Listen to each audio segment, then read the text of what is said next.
ये है खबरों की खबर और आप देख रहे हैं खबरों की खबर टीवी।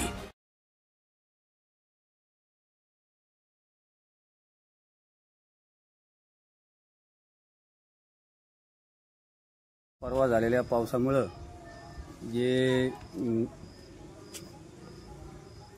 हा जो रस्ता चालू आहे पंतप्रधान ग्राम सडक योजनेचा, त्या रस्त्यावर जो पूल बनवला, त्या पुलामुळे जे पावसाचं येणारं पाणी आहे ते सरळ त्या ठेकेदार आणि इंजिनियरने चुकीचा पूल बनवल्यामुळं ते सगळं पाणी माझ्या घरात येत आहे आणि त्या पाण्यामुळं माझं प्रचंड प्रमाणात नुकसान झालेलं आहे। जनावरांना बसण्यासाठी सुद्धा जागा नाही, इथं जनावरं बांधलेली आहेत, इकडेही जनावरं बांधलेली आहेत। गावातील नागरिकसुद्धा माझी अवस्था बघण्यासाठी आलेले आहेत। त्या ज्या ठेकेदारांनी व इंजिनियरनी संगनमत करून जो चुकीचा पूल बनवला, त्या पुलाची पाहणी संबंधित अधिकाऱ्यांनी करावी व ह्या पाण्याची विल्हेवाट लावण्यासाठी आम्हा शेतकऱ्यांना सहकार्य करावे। आपण स्वतः या संबंधित अधिकाऱ्यांनी लक्ष घालून याचा लवकरात लवकर निर्णय लावा। आपण बघू शकता की इथे खूप मोठ्या प्रमाणात जनावरे बांधलेले आहेत, त्यांना बसण्यासाठी व खाण्यासाठी जो चारा होता तोही वाहून गेलेला आहे। सर्वाचे सर्व पावसाचं पाणी या घरामध्ये घुसलेलं आहे, आपण बघू शकता।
त्या दिवशी सुबाबा कोण पाडून घेतली यांची